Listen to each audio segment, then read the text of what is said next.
ડીસા નગરપાલિકા દ્વારા ગેરકાયદેસર દબાણો દૂર કરવાની કામગીરી હાથ ધરાતા દબાણકારોમાં ફફડાટ ફેલાયો।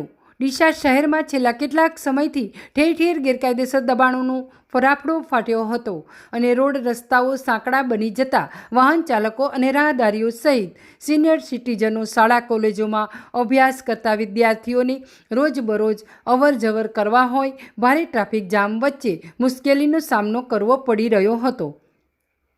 ત્યારે મીડિયાના ખાસ અહેવાલ બાદ ડીસા નગરપાલિકાના પ્રમુખ સંગીતાબેન દવેની સૂચનાના પગલે ચીફ ઓફિસર ગૌરાંગ પટેલ સહિત દબાણ શાખાના ચેરમેન ચારમીબેન વસંતભાઈ શાહના માર્ગદર્શન હેઠળ ડીસા નગરપાલિકા દ્વારા આજરોજ સવારથી ગેરકાયદેસર દબાણો દૂર કરવાની કામગીરી હાથ ધરવામાં આવી હતી।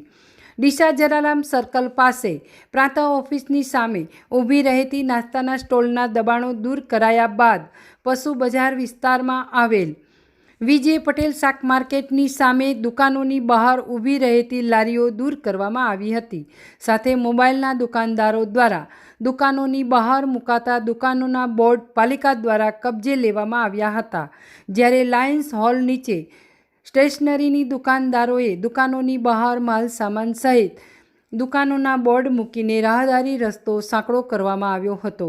ત્યારે આજે પાલિકાના દબાણ અધિકારી મનોજ પટેલ સહિત સેનિટેશન ક્લાર્ક દેવરામભાઈ પરમાર સહિત કર્મચારીઓ દ્વારા તમામ દુકાનોનો બોર્ડ કબજે કરી શાકભાજીની લારીઓ દૂર કરાવી હતી અને ફરીથી ગેરકાયદેસર દબાણો નહીં કરવા માટે દબાણકારકોને કડક સૂચનાઓ આપવામાં આવી હતી। ત્યારે ઘણા સમય બાદ પાલિકા આજે દબાણ હટાવવા ઝુંબેશની શરૂઆત કરાતા શહેરમાં ગેરકાયદેસર દબાણો કરતા દબાણકારકોમાં ફફડાટ ફેલાયો હતો। જ્યારે ગેરકાયદેસર દબાણો સાથે રેસિડેન્સી એરિયામાં કોમર્શિયલ શોપિંગ સેન્ટરોમાં નકશા વિરુદ્ધનું બાંધકામ કરી દબાણો કરતા દબાણકારકો સામે પણ કડક કાર્યવાહી કરવી જરૂરી છે।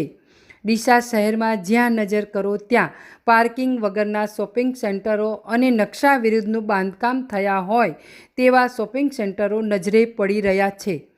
ત્યારે પાલિકા દ્વારા આવા શોપિંગ સેન્ટરો સામે પણ કડક કાર્યવાહી કરવામાં આવે તેવી જાગૃત નાગરિકો દ્વારા માંગ કરવામાં આવી રહી છે। Bureau report, state news, Banaskantha.